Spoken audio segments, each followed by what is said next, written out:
XV jouit d'une fâcheuse réputation. Le parc aux cerfs, les caprices de la Pompadour, après moi le déluge, tout le monde le dit, c'était un roi déplorable. Ce n'est pourtant pas l'avis d'un de nos plus grands historiens, Pierre Gaxotte de l'Académie française. Jean Feller est allé lui rendre visite dans sa propriété d'Amboise, sur les bords de la Loire. Il lui explique pourquoi Louis XV est un roi diffamé et pourquoi il l'admire tant.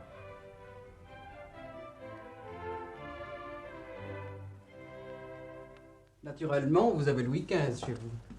Oui, c'est naturel. D'abord, je lui dois une reconnaissance personnelle, puisque ce sont les droits d'auteur qui m'ont rapporté, qui m'ont permis de payer une partie de cette maison.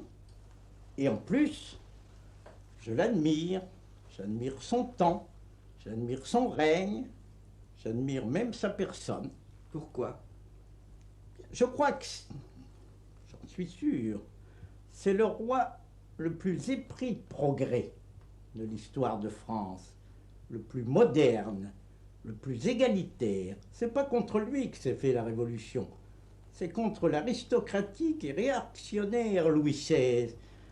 Et pour revenir à un état de choses sous le Consulat que Louis XV lui-même avait amorcé, préparé et sur lequel nous vivons encore.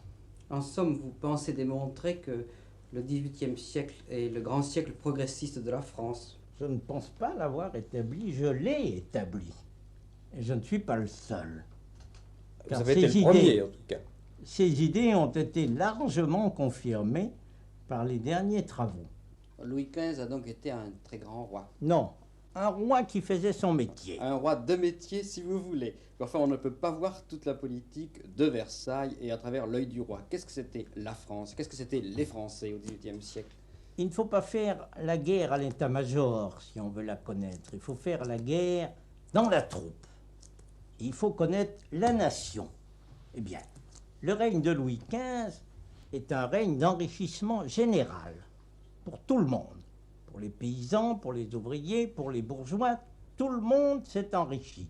Alors que le règne de Louis XIV est un règne de grande pauvreté, le règne de Louis XV est un règne d'enrichissement.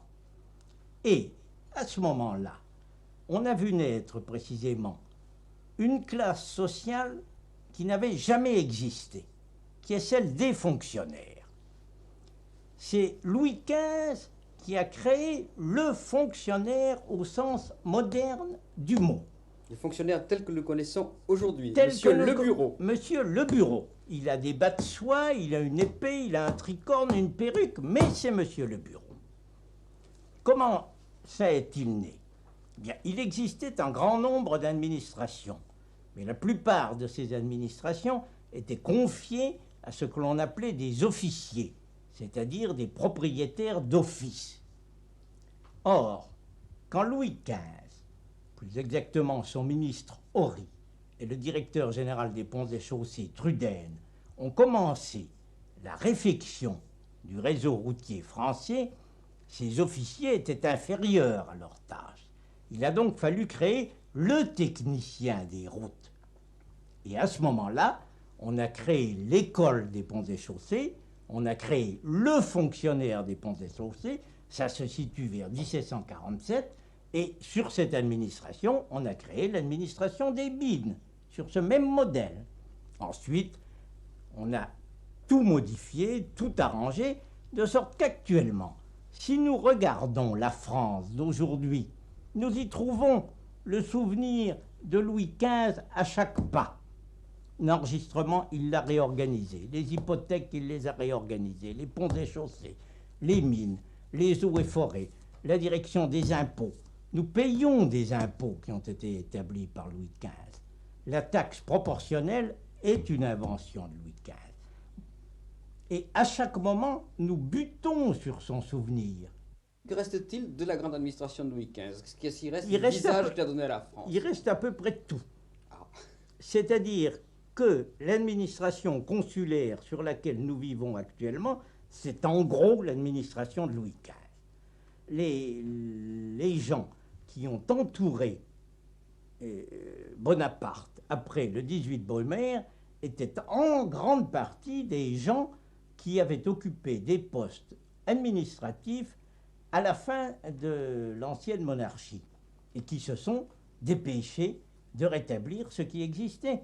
Le ministre des Finances, Gaudin, était un fonctionnaire du Trésor qui avait débuté au bureau des impôts et dès qu'il est arrivé, il a rétabli les administrations financières de Louis XV. L'administration des 20e est devenue l'administration des contributions directes. Il a rétabli toutes ces administrations. De même, le ministre de l'administration de l'armée, Daru, est un ancien intendant d'armée du temps de Louis XV.